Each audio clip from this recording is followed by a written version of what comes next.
Hello, magandang hapon sa ating lahat. Isa na naman pong makabuluhang talakayan. Ang pag-usapan natin ay ang tungkol po sa pagbasura ng International Criminal Court.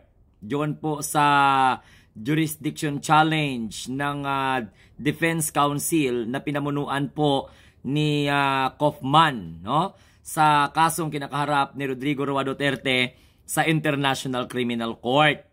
Medyo hindi naman po ito magandang balita sa mga maka-Duterte, pero magandang balita to sa mga biktima ng Duterte administration pagdating po sa war on drugs at sa crime against humanity.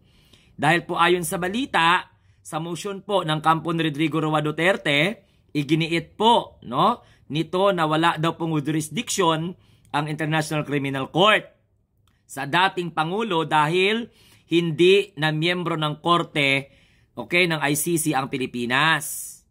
Pero ibinasura po yan ng Pre-Trial Chamber 1. Alam nyo kung bakit? Dahil yung naturang motion na yon na binasura ay talagang sinabing ang kinakaharap na kaso ni Rodrigo Roa Duterte ay saklaw pa rin ng International Criminal Court, lalo pat nangyari ang mga allegation ng miyembro pa ng ICC ang bansa. Pero para po sa kaintindihan ng lahat, lalo-lalo na yung mga Duterte Dihad supporters na nagmamagaling pero hindi po naiintindihan. Kahapon lamang po ibinalita yung pag-reject ng jurisdiction challenge ng International Criminal Court, at yan po ay challenge ng Defense Council na pinamunuan po ni Kaufman. So the ICC Pre-Trial Chamber, mga kamunting tinig, nagdesisyon po at ipinalabas po yung issue na yan, yung decision na yan noong October 23, 2025, kahapon lamang kasi 24 tayo ngayon. At talagang inaffirm nila na yung courts has an authority para ipagpatuloy ang kaso laban po kay former President Rodrigo Roa Duterte sa kung saan ay kinasuhan po siya ng crime against humanity allegedly. Ang chamber, nakikita po ng chamber na the court can still exercise its jurisdiction in the present case over the crime allegedly against Mr. Rodrigo Roa Duterte that were committed on the territory of the Philippines while it was a state party. Na kung saan, yung akusasyon laban kay Rodrigo Roa Duterte, former President ng Republika ng Pilipinas, nangyari po na kung saan ay member pa rin ng statute ang Pilipinas at tinatawag po na state party. At yan po ay ayon sa ruling.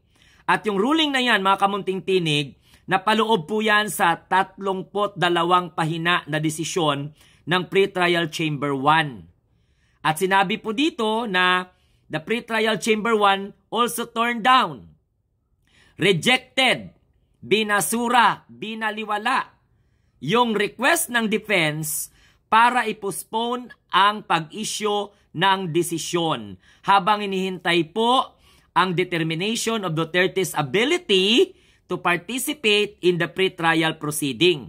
Pero actually na-rule na po yan Inaabangan pa po natin kung ano po yung mga susunod na hakbang ng Duterte Defense Council. So Mr. Munting Tinig, ano po ang kahinatnan? Ano pong ibig sabihin ng ruling na ito? Pagbasura, pag-reject. Anong ibig sabihin that the ICC rejected former President Rodrigo Duterte's challenge regarding the court's jurisdiction? So makinig kayo mga Duterte Diehard supporters, okay? At syempre, karamihan. Ang court ruling, nangangahulugan po ito that the case will proceed at The Hague at hindi na po mapipigilan. Ang Duterte defense attorney na walang iba kundi si Nicholas Kaufman earlier argued na sinasabi po niya that the precondition for the exercise of jurisdiction in the Philippines were not met at that time, na kung saan daw ang pre-trial chamber ay nag-authorize para buksan ang preliminary investigation back in 2021. Hindi daw po na-meet ng pretrial chamber yung requirements para mag-utoros sila na buksan muli or buksan ang preliminary investigation. Pero ang chamber nakikitaan po ng loopholes itong argument ng Duterte Defense Attorney na walang iba kundi si Nicolas Kaufman na binabayaran lang ng mga Duterte pero palaging talo sa kanilang request at motion. Ano po ang dapat maintindihan ng mga Duterte Dehad supporters? Na kung saan sinabi po ng chamber that the then prosecutor announced that she was opening an investigation into the Philippine situation last February 8, 2018 pa. In-announce. And then they analyze crime allegedly in the state party. At kailan po yan? Since last July 1, 2016. In the context of Duterte's war on drugs. Okay?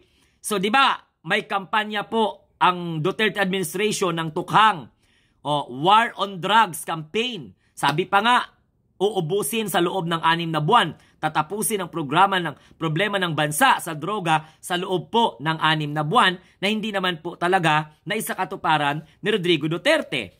After few weeks, mga kamunting tinig, nang marinig po ng Duterte camp or Duterte administration na in-announce na po ng prosecutor na mag-imbestiga sila noong February 8, 2028 nila in-announce na i-open nila yung preliminary investigation. At nung nalaman po ng Duterte administration na kung saan ina-analyze nila yung crime allegedly committed sa Pilipinas na kung saan ay membro pa ng Rome Statute. That was at least 1st July of 2016. After or few weeks after na marinig po nila ito, or later, few weeks later, ang Duterte submitted a written notification of withdrawal from the statute on March 17, 2018. Now ngayon, ano ang nauna? Ang pag-announce ng preliminary investigation? Ang pag-analyze ng crime allegedly committed in this state party? Or yung pagpapadala ng written notification of withdrawal ng Pilipinas sa ICC? Citing that the government, sabi po niya, ang prinsipyo doon ng gobyerno is that stands against those who politicize and weaponize human rights. Yun po ang argument ng Duterte administration. Kaya po nagsumiti sila ng notification of withdrawal. Now, even as it is independent and at the same time well-functioning agencies exercise jurisdiction over complaint and concerns arising from its effort to protect its people. But based on above facts na ipiniresinta ng bawat party na kung saan ang unang party, ang prosecutor, nag-announce ng investigation, nag-analyze ng crime allegedly committed in the state party. Plus, yung totoo na nangyari na nagpadala po ang Duterte administration ng written notification to withdraw sa Rome Statute. Based upon the facts presented, the chambers consider that, ito ang dapat maintindihan ng mga Duterte Dehad supporters, that there is a relationship between the prosecutor announcement of the opening of the preliminary examination and the decision of the Philippines to withdraw from the statute according po ng ICC. Now, this apparent action to avoid compliance with the statute is the Article 1 to 7 of the statute while designed to prevent. So as a result, ayon, ang prosecutor preliminary investigation having commenced prior to both the Philippines depositing its written notification of withdrawal from the statute. So ibig sabihin, may relation. Di man na mag-withdraw kung hindi po inimbestigahan. Kaya po, ayon, ang nararapat lang talaga na makulong si Rodrigo Roa Duterte doon sa dahig habang inihintay pa po yung confirmation of charges. Kaya yun ang dahilan kung bakit po dapat magpatuloy ang kaso sa dahig. So Duterte Dehad supporters, makinig kayo, magbasa kayo, manood kayo para kayo matuto. Hindi lang namang bas ng bas kayo at sisihin nyo yung gobyerno sa kalalagyan ngayon ni Rodrigo Duterte. Mga bastos, mangu at tanga pa itong mga DDS na to. Peh!